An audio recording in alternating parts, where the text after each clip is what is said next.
디모데전서 제가 읽어드리겠습니다.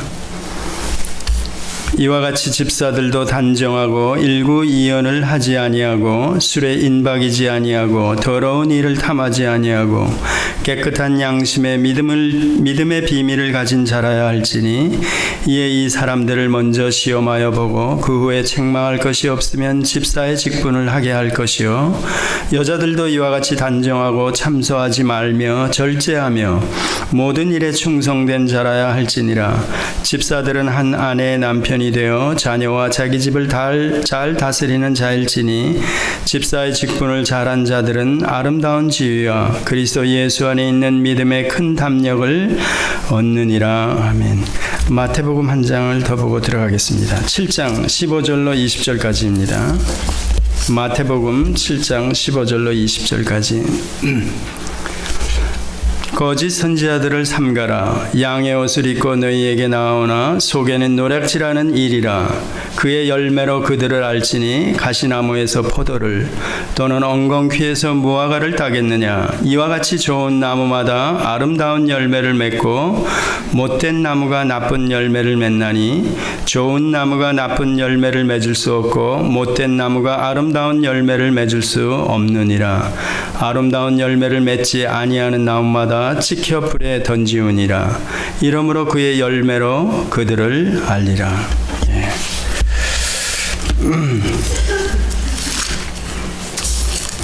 지난 주간에 대충 디도서를 들어가면서 또 두 차례에 걸쳐서 여러분과 같이 말씀을 나누면서 목회 서신이다 이렇게 볼 수도 있지만 또 한편으로는 그 당시에 처한 교회들에게 주어진 사도 바울의 어떤 권고의 말씀이다 이렇게도 본다 그랬습니다. 바로 이렇게 볼 때 현대 교회 안에도 또 지금도 또 앞으로도 계속해서 교회가 이 땅에 존속하는 동안 주님이 오시기 전까지는 이 말씀이 그때 거기 그들에게만 주어진 말씀이 아니고 오늘 여기 우리에게도 똑같은 의미로 변함없이 우리에게 와야 되고 또 우리가 그렇게 받아들여야 된다고 그랬습니다.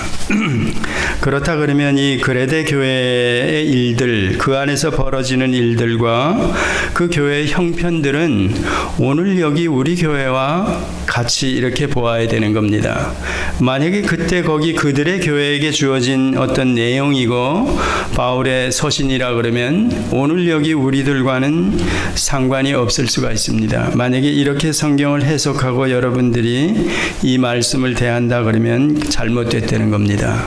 그때 거기 그들에게 오늘 여기 우리에게도 또 앞으로 저희들이 이 세상을 떠나고 주님이 오시는 그날까지 교회가 존속하는 날 같은 의미로 시공간을 뛰어넘어서 하나님의 말씀은 한 의미만 이렇게 전해지는 것뿐입니다. 자, 그러면 그 그레데 교회라는 그 섬에 있는 교회를 말하는 거죠. 그 교회 안의 형편들이 어땠는가 이랬을 때 지난번에 여기 오늘 본문으로 택한 그 내용 중에 하나를 제가 끌고 왔죠. 12절에 그레데인 중에 어떤 선지자가 말하되 그러면서 그레데인들은 항상 거짓말장이며 악한 짐승이며 배만 위하는 게으름장이라 하니 이 증거가 참되도다 이렇게 얘기했죠. 사도 바울이 그 내용을 디도에게 이제 보내주는 겁니다. 그러면서 그러므로 내가 저희를 엄히 꾸짖으라. 자, 이렇게 얘기하면서 지난번에 저희가 5절로부터 9절까지 돌아본 내용 중에 왜 사도 바울이 디도에게 이런 내용의 서신을 보내면서 디도에게 장로들을 특별히 세우라 이렇게 얘기했는가 했을 때 바로 이런 형편 때문에 그렇습니다.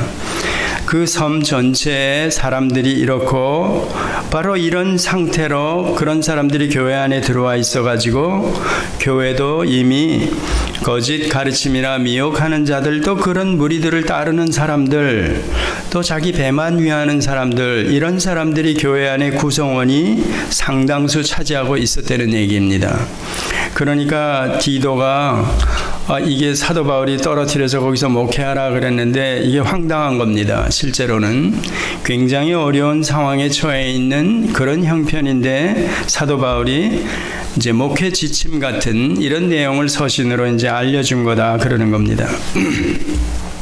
그러면서 장로들을 특별히 세워야 되는 이유가 바로 그 교회의 형편에 맞게, 그러면서 그들이, 그러니까 여기 5절에 얘기했다 그랬죠. 내가 너를 글에 대해 떨어뜨려 둔 이유는 부족한 일을 바로잡고, 그러니까 이 부족한 일이란 게 교회로서, 교회가 어떤 모습으로 어떤 모양새로 세워져서 존속이 되어야 되는가 이랬을 때 거기에 배치되는 모든 것들, 잘못된 모든 것들, 그런 것들을 전부 다 바른 교회의 입장에서 볼 때 그렇다는 거죠. 그것들을 바로잡기 위해서, 그 부족한 일들을 바로잡기 위해서 내가 명한 대로 각 성에 장로들을 세우라. 그 장로들이 복수로 설명이 되니까 한 사람만이 아니라 몇 사람이든지 그 형편에 맞게 장로들을 세워라 이렇게 얘기했습니다. 바로 그 장로들이 세워지는 이유가 교회를 올바로 세우게 하기 위해서, 또 주님께서 핏값으로 사신 그 교회가 이런 엉터리 같은 무리들이 들어와 가지고 혼란스럽게 하고 성도들을, 결국 오늘 본문에 나오죠. 11절에 아주 이상하게 나오죠. 10절부터 오늘은 사실은 그 자세한 내용으로 들어가는 겁니다. 자, 그때 거기 그레데 교회나 오늘 여기 우리 교회가 아까 제가 시작하면서 같아야 된다 그랬죠. 여러분이나 제가 그때 거기 형편과 지금과 같아야 되고, 이래야 이 말씀이 오늘 저희들이 받을 수 있는 겁니다. 아, 이건 아니야. 그때 뭐 2000년 전 그 교회 형편이지 우리가 아니지. 이렇게 나오면 이 말씀과 저희는 상관이 없습니다.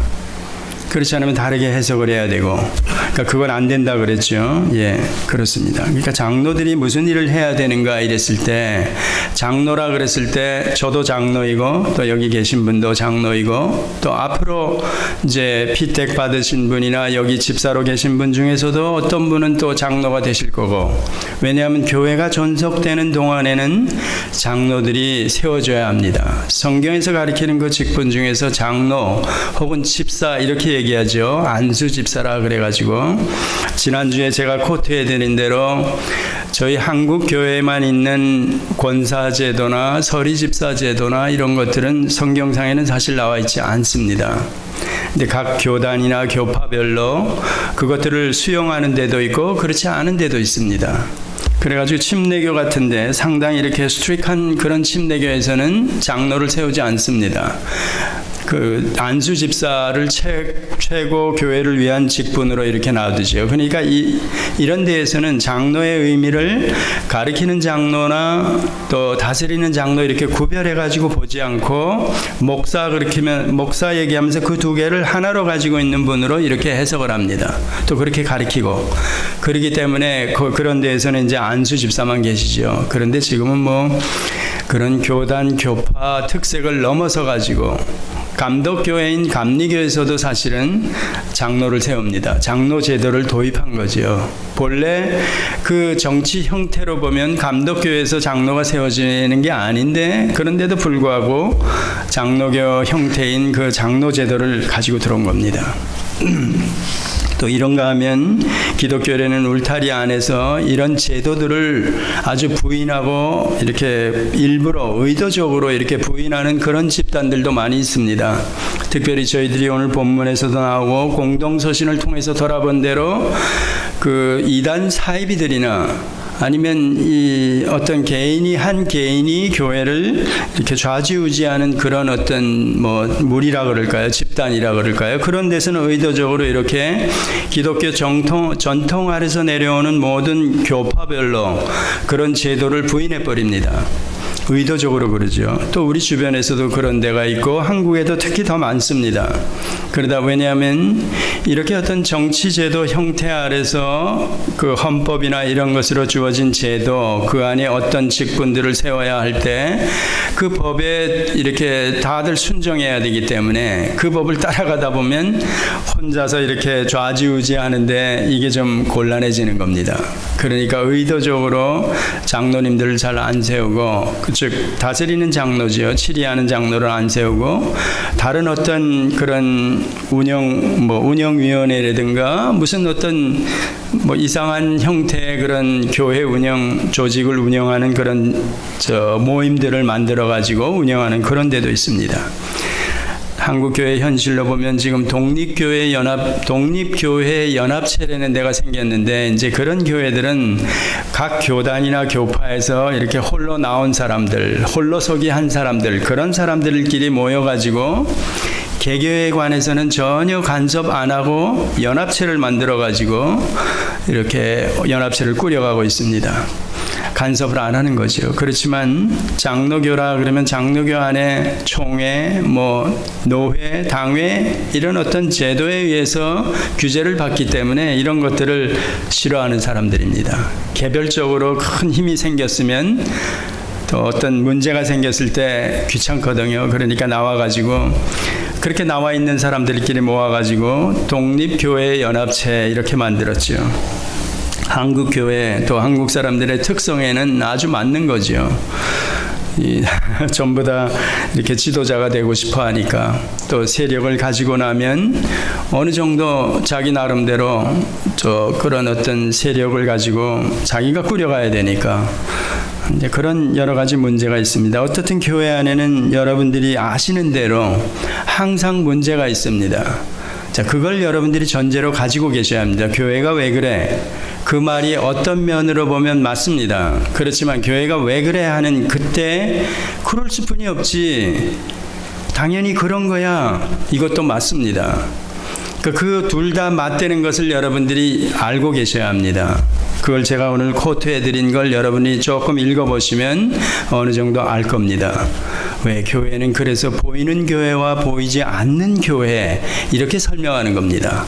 예수님의 표현을 다시 끌고 오면 알곡과 쭉정이가 보이는 교회에 있기 때문에 그 안에 쭉정이도 있고 알곡도 있다는 겁니다.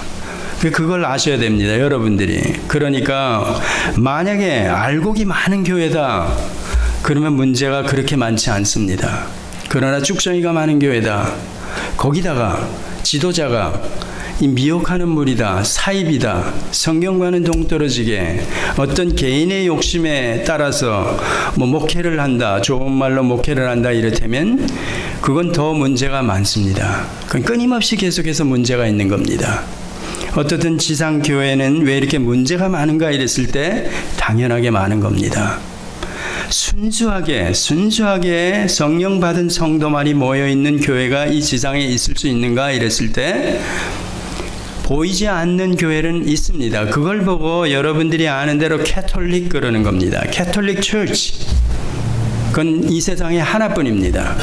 물론 그 안에 이 천상에 이미 올라가 있는 성도들까지 포함된, 또 앞으로 하나님의 예정 가운데 태어날 무리들 다 포함해서 하나 유일하게 그 교회가 캐톨릭이라 그러는 겁니다. 그래서 저희들이 천주교를 얘기할 때 반드시 로만 캐톨릭 그래야 되는 겁니다. 이 용어를 우리가 캐톨릭한테 뺏겨버린 겁니다. 한 교회만 있을 뿐입니다. 그 교회를 저희 성경적으로 얘기하면 보이지 않는 교회다 이러는 겁니다. 그러니까 이 안에도 캐톨릭 그 멤버가 있을 수 있다는 겁니다. 또 그렇지 않은 사람도 있을 수 있다는 겁니다.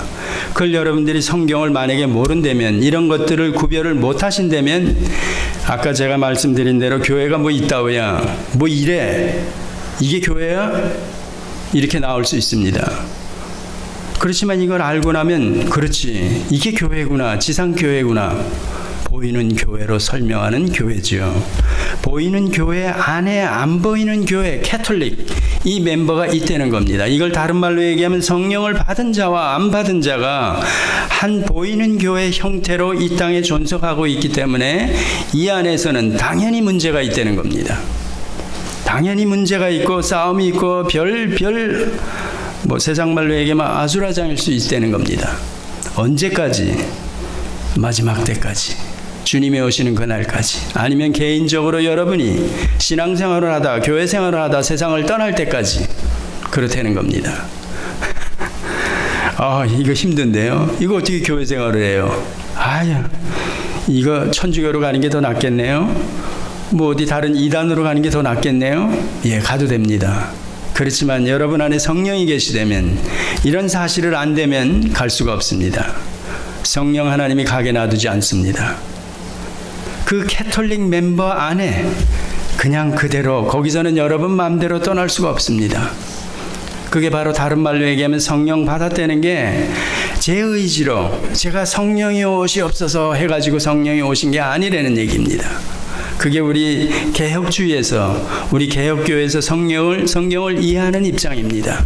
그렇게 성령이 와 계신 자들은 다시는 떠날 수가 없습니다. 바로 그런 입장에서 제가 지난번에 히브리서를 강의하면서 쭉 그랬죠. 우리 안에서 배도가 일어날 수 있는가? 예, 있습니다. 예, 있습니다. 그건 보이지 않는 교회는 있을 수가 없다는 얘기죠. 만약에 성령이 오셨다가 저를 그냥 내팽개치고 떠나신다. 하나님이 포기하시는 겁니다. 어떤 자를 핏값으로 건져내신 다음에 오순절 성령의 약속대로 성령이 와 계시면 이제는 내주하시고 인치시고 엠마누엘로 항상 주님이 오시는 그날까지, 아니면 개인적인 종말을 맞는 그날까지 계신다고 약속했는데 하나님께서 이 약속 자체를 스스로 깨트리시는 겁니다. 제가 이해하는 성경으로는 그럴 수 없다는 얘기입니다. 그렇다면 뭐야 이거? 예, 성령이 없는 자들이 판치니까 그렇죠. 그러니까 배도하는 모습으로 드러나고, 자, 지난번에 우리가 베드로 후서를 돌아보면서 아직도 믿음이 연약한 자들, 굳세지 못한 자들, 심지어는 굳센 자들에게까지도 교회 안에 그 미혹하는 무리들이, 거짓된 가르침들이 들어와 가지고 그들을 흔들고 그들을 하나님으로부터 떨어뜨려 내려고 애쓴다 그랬죠. 우는 사자와 같이. 그런데 아무리 흔들림을 받아도 성령이 있는 자들은 사탄이, 마귀 새끼가 못 꺾는다는 얘기입니다. 왜? 하나님이 계시기 때문에. 저를 만약에 꺾는다 그래, 여러분을 꺾는다 그래, 사탄 마귀 새끼한테 하나님이 진 거지요. 그건 절대 있을 수 없습니다. 그건 여러분들이 성경을 두 눈을 무릅뜨고 이런 것들은 중심에 바르게 가지고 계셔야 합니다. 그래야 흔들리지 않고, 아까 얘기한 대로 이렇게 말썽 많은 교회, 이게 다 교회야 이따게? 그런 데에서도 여러분들이 버틸 수 있습니다. 왜 여러분을 그런 교회에 출석하게 했는가? 바로 교회를 지키게 하기 위해서, 어떤 자들을 위해서 하나님께서 어떤 사명을 어떤 분에게 주었기 때문에 그런 겁니다. 여러분, 성경을 정말 심도 있게 들여다보면서 하나님의 메시지로 여러분들이 받으셔야 합니다. 기본에 충실하시고, 그래야 흔들리지 않습니다. 주님이 오시는 그날까지 갈수록 세상이 어떻게 변한다 그랬습니까? 우리가 지난번에 돌아본 대로 왜 예수님께서 마태복음에 종말에 관한 징조들을 얘기하시면서 노아의 홍수를 끌고 오셨습니까? 먹고 마시고 시집가고 장가가고 셋 계열이나 가인 계열 몽땅 다 8식구만 건짐을 받았다. 왜 그런 게 종말을 살아가는 우리들에게 교훈이 됩니까? 예수님이 왜 교훈으로 말씀하시는 겁니까? 소돔 고모라 사건은 왜 거기에 의인 롯이 그 심령이 상하니라고 혼자만 외톨이가 되어가지고, 왜 그걸 예수님께서 종말에 관한 징조로 우리들에게 교훈으로 주시는 겁니까? 여러분이 보이지 않는 교회, 그 교회의 진짜 일원이라면, 성령을 모시고 있는 자라면 바로 롯과 같은 심정으로 교회를 지켜야 되는 겁니다. 그게 바로 예수님께서 핏값으로 사신 교회, 음부의 권세가 이기지 못한다는 겁니다. 여기서 여러분이 그런 공격을 받고 여기서 피 흘리고 쓰러져도 오케이, 예, 그겁니다. 앞서간 모든 신앙의 선진들이 그렇게 죽었습니다. 그걸 보고 순교라 그러는 겁니다. 그 피후에 이어지면서 그 후대들이 교회를 세우고 여기까지 온 겁니다. 저희 교회도 기독교 역사를 돌아보면 재건파, 고신, 합동 이런 데서도 그 신사 참배를 시작으로 해가지고 황고여배나 국기배례 이런 것까지 일본 사람들이 강요할 때 그건 우상숭배다, 우린 성도로서 그걸 용납할 수 없다 그러면서 감옥 가고 목숨을 초계와 같이 버렸습니다. 자, 우리 교회가 왜 이렇게 존속이 되어 있는가? 바로 그런 사람들의 값진 피 때문에 그렇다는 겁니다. 그렇다면 주님이 오시는 그날까지 여러분에게, 여러분의 안에 성령이 계시다면 그런 사명이 주어져 있다는 겁니다. 제가 왜 이런 말씀을, 교회론을 사실은 먼저 말씀을 드려야 되는데 따로 이건 성경 공부 시간에 여러분들에게 좀 말씀을 드리겠습니다. 자, 여기 장로가 세워지는데 장로가 어떤 분이어야 되는가 이랬을 때 저나 또 가르치는 장로나 치리하는 장로 같이 포함이 되는 겁니다. 물론 감독으로도 설명을 하면서 굳이 다스리는 장로와 이렇게 구별하는 사람도 있습니다. 그렇지만 제가 보는 입장에서는 이 장로라 그랬을 때, 아니면 집사도 사실은 안수 집사라 그래가지고 우리가 사도행전을 보면 그분들의 실력이 대단했습니다. 그분들이 예를 들어서 사도행전 7장에 보면 여러분 스데반의 설교, 돌무더기가 돼가지고 그 죽는 장면을 여러분들이 보셨죠? 그 유대인 종교법에 의해 가지고 그 돌로 돌팔매질로 쳐 죽인다. 요 조망만한 돈을 들어서 던지는 게 아니라 자기가 자기 힘으로 들 수 있는, 어린애면 어린애, 어른이면 어른, 이 대빵만한 것들, 자기가 들 수 있는 큰 것들을 들어가지고 그냥 찍어내리는 겁니다. 그게 바로 돌팔매질을 해서 죽였다. 스데반이 그렇게 죽었다는 겁니다. 근데 그 내용을 여러분들이 들어가 보시면 알죠? 스데반 집사인데 어떤 설교를 했는가? 이스라엘 역사를 끌고 와서 설교를 한 겁니다. 그렇지 않습니까? 또 13장, 사도행전 13장에 들어가 본 사도 바울이 무슨 설교를 했습니까? 거기서도 마찬가지입니다. 이스라엘의 역사를 끌고 와가지고 설교한 겁니다. 그래서 구약이 중요하다 이런 얘기를 여러분들에게 자꾸 드리고, 어떻든 이렇게 이 교회가 어떻게 해서 구약으로부터 이어져서 지금까지 오게 되었는가, 여기서 교회 직분자들, 목사 한 사람만 세워져 가지고 교회가 유지되고 이어져 가느냐, 그건 아니라는 얘기입니다. 아까 설명드린 대로 기본으로는 성령 받은 무리들이 한 교회를 이루었다.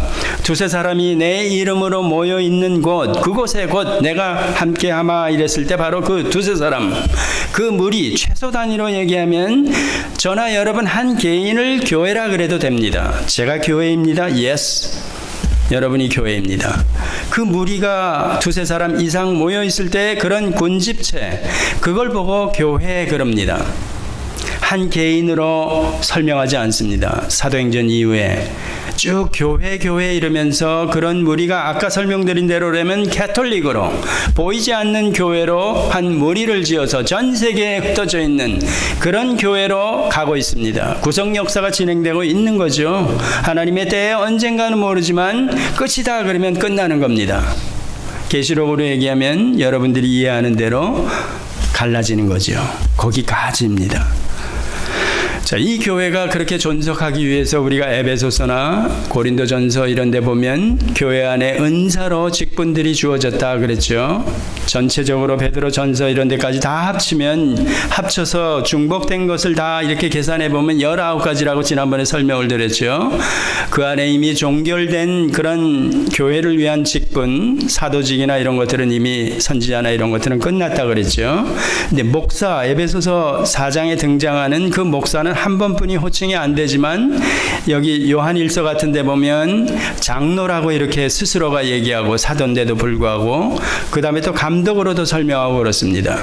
그 중에 이제 장로가, 자 그러면 여기서 치리 장로냐 뭐 가르치는 장로냐 이렇게 애써서 구분하는데 실제적으로는 구분을 안 해도 됩니다. 왜냐하면 다스리는 장로님도 실제로는 오늘 본문을 여러분들이 잘 보면 이게 꼭 목사에게만 한다. 디도서를 그래서 목회서신으로만 보고 사도 바울이 디도에게 이 목회자에게, 그러니까 목사에게만 보낸 내용이다 이렇게 보기는 무리가 있습니다. 왜냐하면 여기 장로들을 세우게 하고, 그러면서 더군다나 6장 2절에 보면, 6절 2절에 보면 책망할 것이 없고 한 아내의 남편이며 이런 조건들을 얘기했죠. 그리고 나서 9절에 보면 믿은 말씀의 가르침을 그대로 지켜야 하리니 이는 능히 바른 교훈으로 권면하고 이렇게 나오죠. 또 거스려 말하는 자들을 책망하게 하려 함이라 이렇게 나오지 않습니까? 자, 이 본문 한 절만 보아도 장로들, 난 다스리는 장로인데 내가 감히 누구를 책망하고 그래? 아니죠.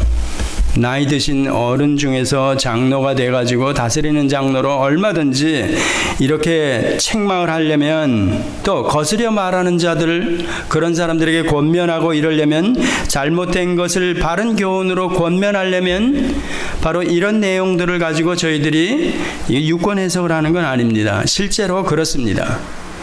내가 누구에게 가르칠 정도 실력이 돼야 그런 사람들을 불러서 어른이고 교회, 그러니까 얼마든지 권면하고 책망하고, 특히 바른 교훈을 가지고 이렇게 얘기를 하니까 장로님들 실력이 얼마나 해야 된다는 걸 여러분들이 아셔야 됩니다.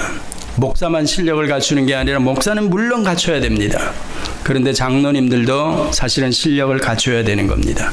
그래야 한 교회가 든든히 세워져 갈 수가 있습니다. 저희 서머나 교회는 앞으로 장로님들이, 정말 실력 있는 장로님들이 세워져 가지고 가야 되는 겁니다.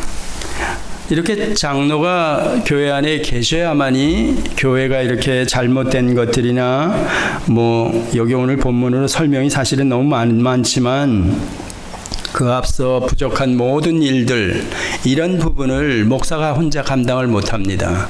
가르치는 장로가. 그러니까 저 같은 사람이 교회 행정이나 재정 같은 걸 제가 어떻게 합니까? 그런데 지금 현대교회에서는 목사가 행정, 재정, 심지어는 온갖 것을 전부 다 이렇게 통제하고 관할합니다. 사실 성경적으로 맞지 않습니다. 우리 사도행전을 보아도 알죠? 자, 집사들이 세워지는 이유를 저희들이 이미 들었지 않습니까? 나는 말씀 전하는 일과 기도하는 일에 전념하기 위해서 이렇게 집사를 세운다. 그러지 않습니까? 구약 광야교회로 돌아가 보아도 왜 100부장이나 50부장이나 10부장들을 세우는가? 그 일을 분할하기 위해서, 분담하기 위해서입니다. 그러니까 적은 일들은 장로님들이 얼마든지 가르치셔야 된다는 얘기입니다. 혼자서 통반장을 다 해? 그러면 아까 같이 어떤 얘기가 됐냐? 교회를 자기가 다 좌지우지하고, 이게 피값으로 세운 교회가 마치 목사 개인의 소유물인 양 이렇게 돼간다는 겁니다. 그렇다면 성도들은 우리가 기본으로 돌아가 볼 때 목사나 여러분이나 그리스도를 머리로 그 몸에 지체된 하나의 유기체일 뿐입니다. 그래서 제일 좋은 성경적인 호칭은 그냥 성도입니다. 성도. 아니면 형제라 그래도 그게 형제 자매라 그래도 그게 좋은 겁니다. 실제로는. 그리고 나서는 펑션 때문에, 우리 몸으로 설명하면 기능 때문에, 손은 손의 기능을 해야 되기 때문에 여기에 붙어 있는 겁니다. 목사는 교회 전체, 피값으로 세운 교회를 세워가기 위해서, 이 세상으로부터 지키기 위해서 하나님께서 어떤 펑션으로, 목사, 그 은사로 주어지는 직무들이 다 그거라는 겁니다. 장로님도 마찬가지. 그러니까 이 직무 때문에 맡겨진 직무가, 그래서 왜 은사라 그러느냐? 기프트. 하나님이 공짜로, 야, 내가 잘나서, 내가 많이 배워서, 내가 경험이 많아서가 아니라는 얘기입니다. 하나님이 은사로 주었다는 겁니다. 은사, 기프트, 공짜로.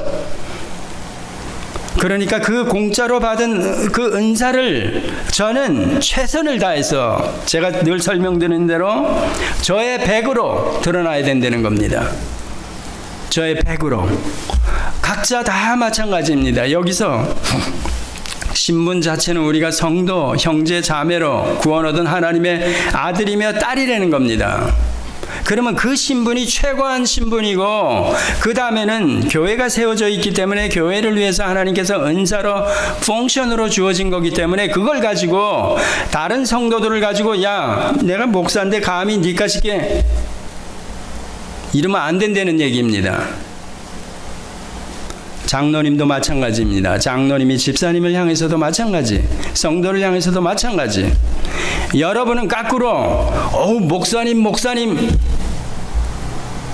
아무 성경을 모르니까 그렇게 나오죠. 그런 한국 교회를 보고 맹신자들이 우글거리는 교회라 그러는 겁니다. 목사가 별짓거리 다 해도 꿀먹은 벙어리지, 성경을 모르니까. 여러분도 성경을 알아야 이런 기본에서 충실하면 목사가 무슨 일을 해야 하며, 아까 얘기했죠. 사도행전에 말씀 전하는 일과 기도하는 일에 전무하리라. 왜 집사를 세우느냐? 왜 교회 안에 장로님들이 계시는가? 이게 교회 재산이 다 지껏냥 말도 안 되는, 이 교회라는 간판을 걸고 그게 말이나 됩니까, 여러분? 여러분, 이런 생각을, 이런 말을 할 수 있습니까, 여러분? 이 자리에 할 수 있습니까? 만약에 이 자리에 계신 분이 할 수 없다 그러면 여러분들 성경을 모르는 겁니다. 성경을 아신다면 가만히 있으면 안 되죠. 교회 재산이 지껏냥 은퇴할 때 뭐 기도원을 하나 통째로 그냥 이 장로님들이 교회에서 딜을 해가지고 그냥 주는 겁니다. 자, 그렇다면 이게 성경이 말하는 그 목사라는 직무, 펑션으로 설명, 지금 금방 드린 그게 뭐냐는 거죠, 도대체. 그러면 교회 안에 정말 정직하게 살아가면서 제가 불의와 타협 안 하고, 제가 땀 흘려서 벌어서 먹고 살아가 찌들찌들하게, 그러면서 적은 돈이지만 마음을 담아서 헌금하고, 이런 사람들이 뭐가 되느냐 이겁니다. 한국 교회에서 그런 사람들이 서질 못하는 겁니다. 어디 가느냐? 이단에 다 뺏겨버리죠. 아니면 세상으로 다 도로 돌아가 버리죠. 이놈의 교회, 이렇게 얘기하면서 가는 거 아닙니까? 천주교로 가든지.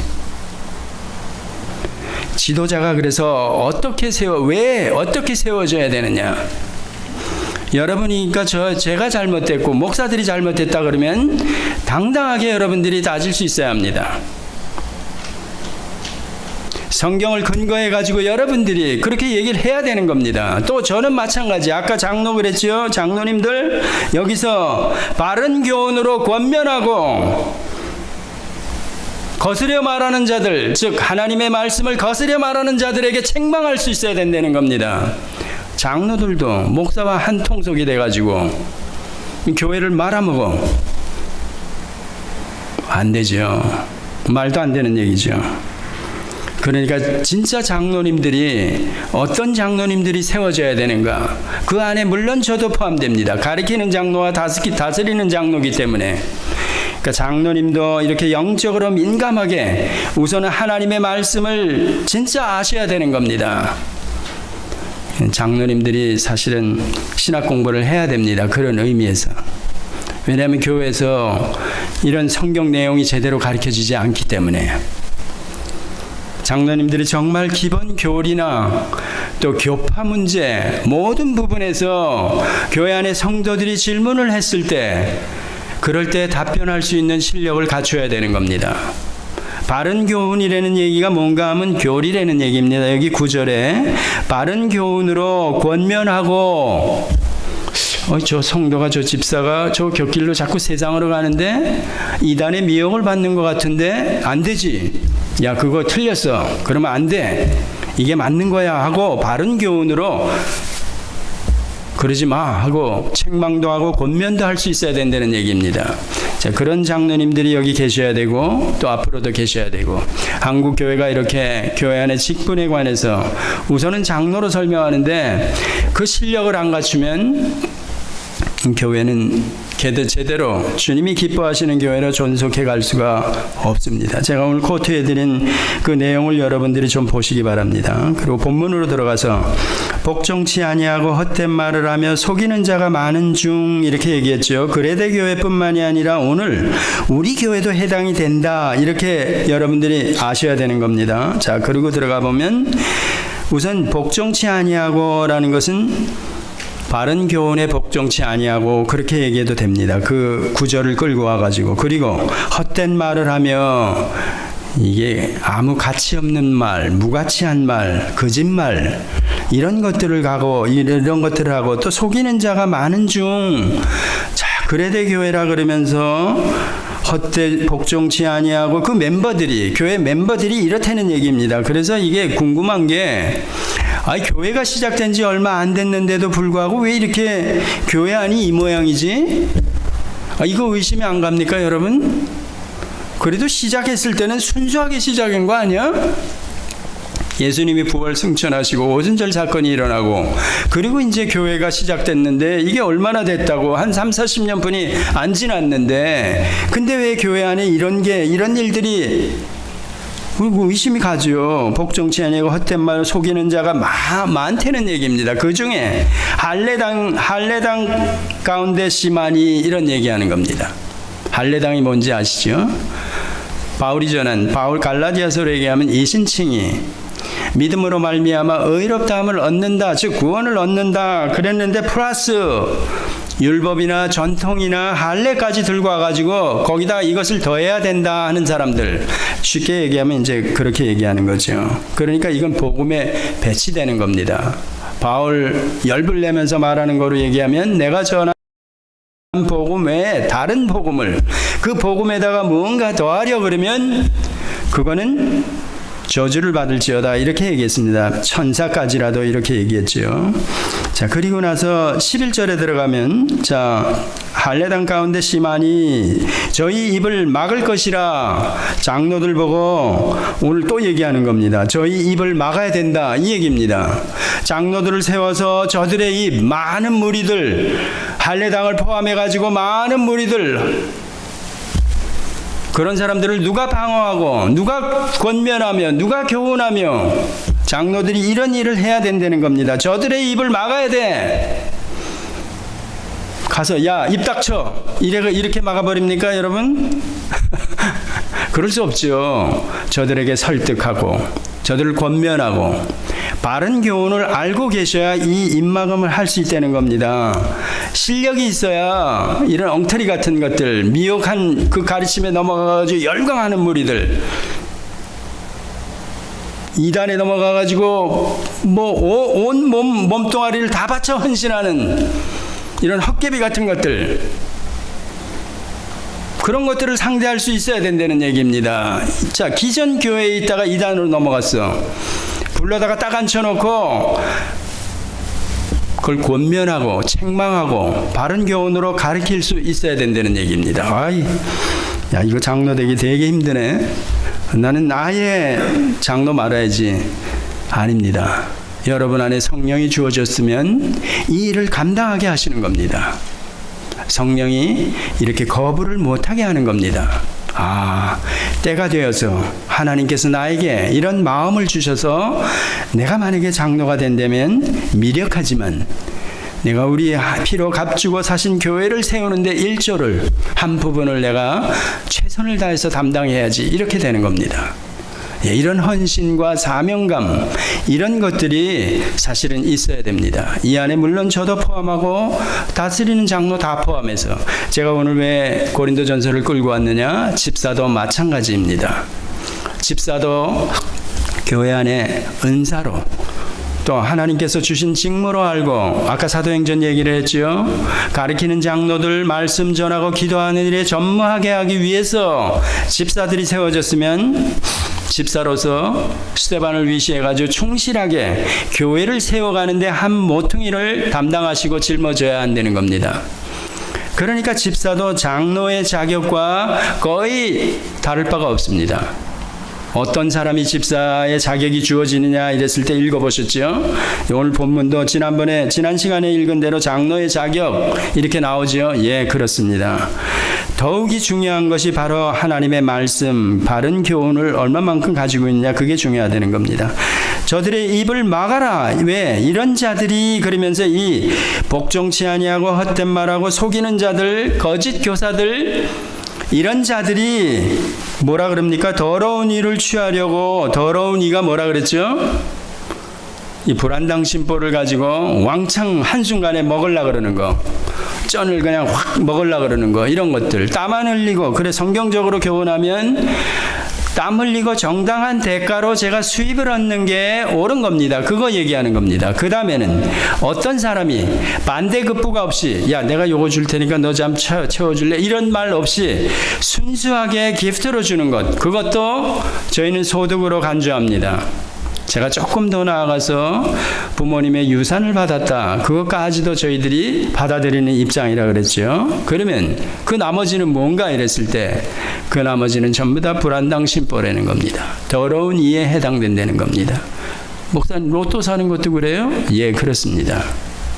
그리스도인 로또 사면 안 됩니다. 로또 사가지고 꽝 터지면 교회 지려고 그러는데요. 헌금하려고 그러는데요. 안 됩니다. 천막교회를 가지고 있더라도 그건 안 됩니다. 그런 돈은. 그러니까 성경이 정직하게 얘기하는 수입을 뭐라 그러는지 여러분들이 확실하게 정의를 내려야 되는 겁니다. 자, 그러면서 뭐라 그러냐면 이런 자들이 더러운 일을 취하려고 마땅치 아니한 것을 가리켜 불안당 심보를 가지고 교회 안에서 그런 사람들이 미숙한 성도, 초보들을 흔드는 겁니다. 마음을 꿰는 겁니다. 야, 장로님도 그러고 저 목사도 봐.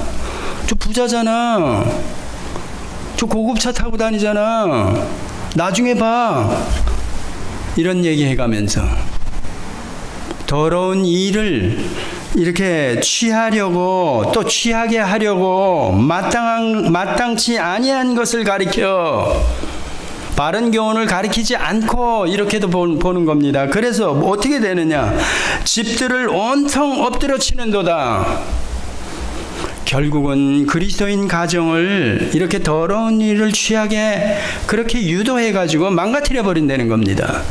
결론은 세상적으로는 얻을 수 있겠죠. 그런 더러운 일을 취하게 하려고 꼬이는 거니까. 그렇지만 결국은 뭐가 되느냐? 하나님 나라하고는 상관이 없는 자가 돼버리는 거죠. 그게 바로 미혹하는 자들, 성령이 없는 자들이 적은 일 가지고 시작해가지고 결국은 망쳐버리는 겁니다. 그러니까 가정을 이렇게 해서 세상 것을 좋게 해가지고 불화가 생기고 뭐 이러다 보니까 투기하다가 가정이 깨지는 게 얼마나 많습니까? 한국에 기독교 인구가 800만 지난번에 1200만이라 그러다가 기독교 가정에서도 뭐 투기하고 막 이러다가 망가지니까 가정이 한순간에 날아가 버리는 겁니다. 성경적으로 올바른 성스러운 조직체는 성경이 밝힌 대로 교회와 가정 두 개뿐입니다. 그러니까 사탄 마귀나 미혹하는 놈들, 이런 놈들이 노리는 게 뭐냐? 교회와 가정입니다. 둘 중에 하나를 건드려 가지고 깨트려 버리면 이거는 절름발이가 되는 겁니다. 여러분들이 그러니까 가정을 지킨다는 것, 교회를 지킨다는 것, 또 그 일을 위해서 장로들이 무슨 일을 해야 되는가? 굉장히 중요한 겁니다. 다른 데서 다른 거 가지고 진리를 가지고 뭐 이게 옳으냐 저 라직하게 설명하면서 이거는 다 둘째 문제입니다. 어느새 모르게 저의 약점 부분을 치고 들어와 가지고 흔들어 버려. 가정이 흔들려, 교회가 흔들려 그러는 겁니다. 둘 중에 하나만 흔들면 되니까요. 자, 그러면서 온통 집들을 온통 엎드려 치는도다. 이 집들이 그러니까 개인 가정 집들일 수도 있고 교회들일 수 있습니다. 그래서 제가 얘기를 하는 겁니다. 교회와 가정이 흔들리면 안 된다는 겁니다. 그래서 장로들의 직분이 얼마나 중요한가? 굉장히 중요하죠. 12절에 그렇게 들어가고 그 다음에 13절에는 자 그러면서도 계속해서 말하는 게 그겁니다. 그레데인들은, 현대교회 교인들은, 우리 대한민국 교회들은 항상 거짓말쟁이들만 모여있고 악한 짐승이며 배만 위하는 게으름쟁이들만 모여있어. 이 얘기나 같다는 겁니다. 그레데인들은 이러니까 대한민국 전체가 성속이 구별을 안 돼. 교회나 세상이나 이게 경계선이 없어져 버렸어. 다 무너져 버렸어. 그러면 그 말이 그 말 아닙니까? 그레데인들은 하는 거나 뭐가 다릅니까? 대한민국 국민들은, 대한민국 교회는 뭐가 다릅니까? 똑같죠. 그 얘기입니다. 여기도 교회 안에도 세상 사람과 똑같은 말도 안 되는 얘기죠. 자, 그러면서 13절에 사도 바울이 이 증거가 참되도다 그러는 도장을 콱 찍어버리는 겁니다. 자, 그러면 우리가 바울의 말을 거역할 수 있습니까? 대한민국 교회가 이거 틀렸어 이렇게 얘기할 수 있습니까? 있지요. 그렇게 하는 사람이 있지요. 해석을 달리하면 됩니다. 그때 거기 그들에게 주어진 교훈과 오늘 여기 우리랑 달라. 야 임마 김 목사 네가 뭔데? 이러면 되는 겁니다. 그렇지만 사도 바울이 한 이 증거가 참되도다 하는 말을 여러분이나 제가 오늘도 시공을 뛰어넘어서 하나님의 말씀은 한 의미만 있을 뿐이다 하고 받아들인다면 맞다는 얘기입니다. 이 증거가 참되도다. 그러므로 내가 저희를 엄히 꾸짖으라.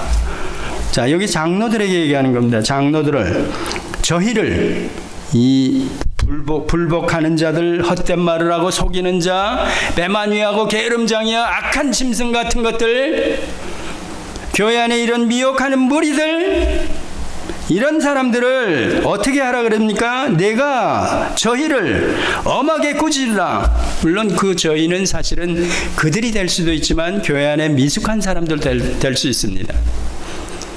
이게 진리의 기초가 약하고 이런 사람들이 교회 안에도 얼마든지 있지 않습니까? 그런 사람들을 향해서 엄히 꾸짖으라. 그러면서 저희로 하여금 믿음을 온전케 하고, 이런 얘기 나오죠. 유태인의 허탄한 이야기와 진리를 배반하는 사람들의 명령을 쫓지 않게 하려 함이니라. 이렇게 나오죠.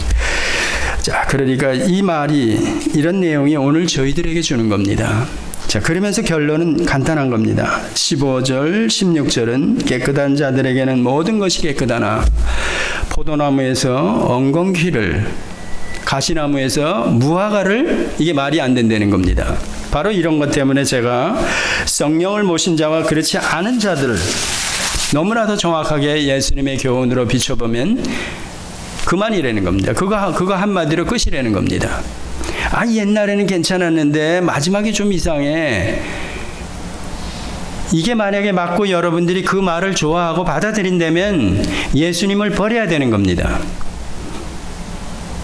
가시나무에서 포도를, 그걸 버려야 되는 겁니다. 그 나무에서 그 열매를 맺는다는 것을 여러분들이 버려야 됩니다. 예수님을 내팽개쳐야 되는 겁니다. 예수님의 교훈을.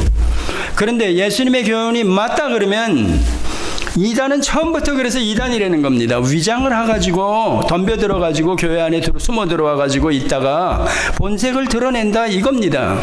그러니까 처음부터 이단이고 마지막도 이단이고 그렇다는 겁니다.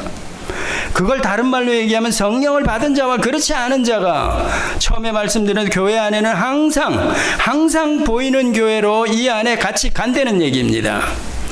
아, 그러니까 교회가 너무 피곤해. 죽겠어 이놈의 교회 그냥 쳐다보기도 싫고, 주일날만 되면 그냥 뭐가 그냥 확 짓누르는 것 같고, 이 교회를 또 가야 돼?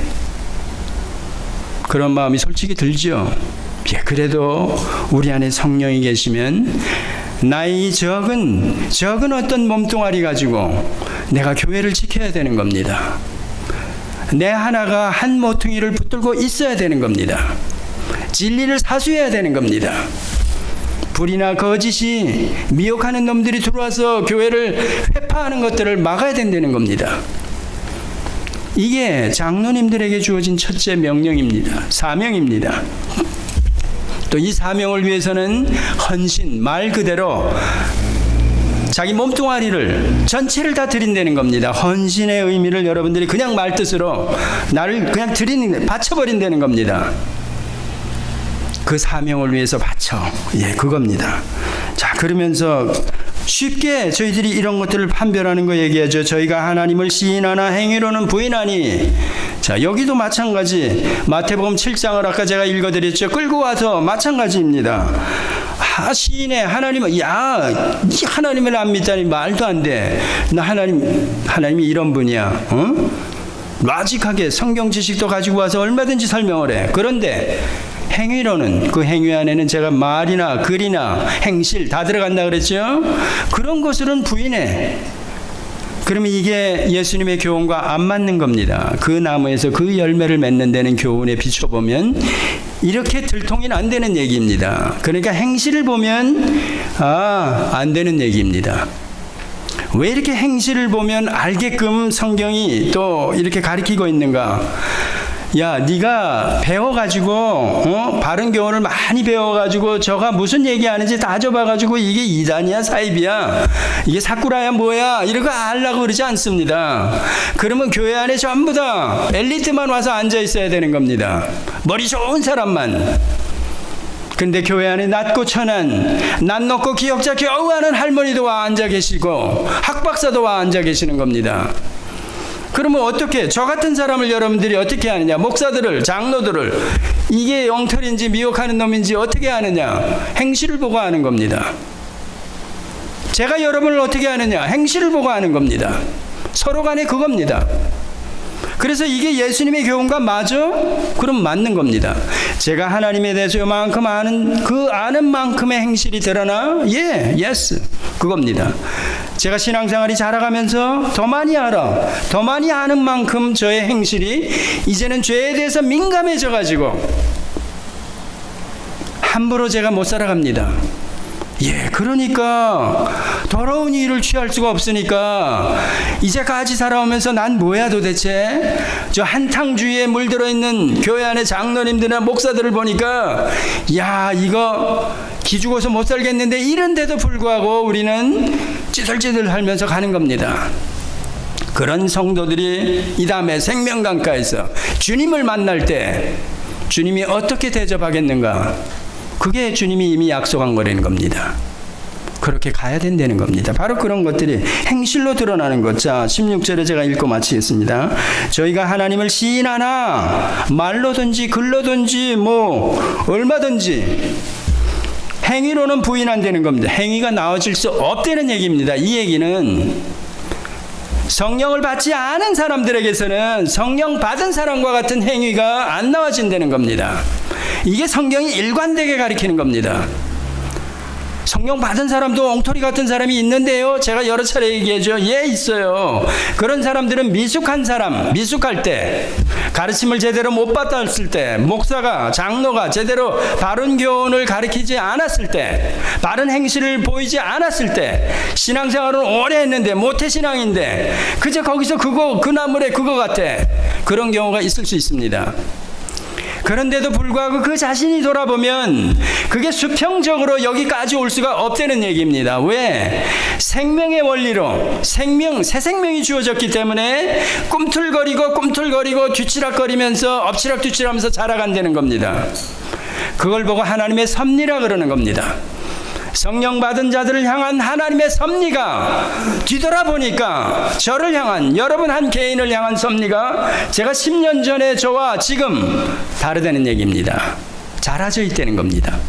이게 수평적으로 오든지 아니면 거꾸로 옛날보다 못해 그 얘기는 나와질 수가 없다는 겁니다. 만약에 그렇다면 그건 제가 성령을 받았는지 안 받았는지 자기가 구원을 얻었는지 다시 돌아보아야 된다 그러지 않았습니까?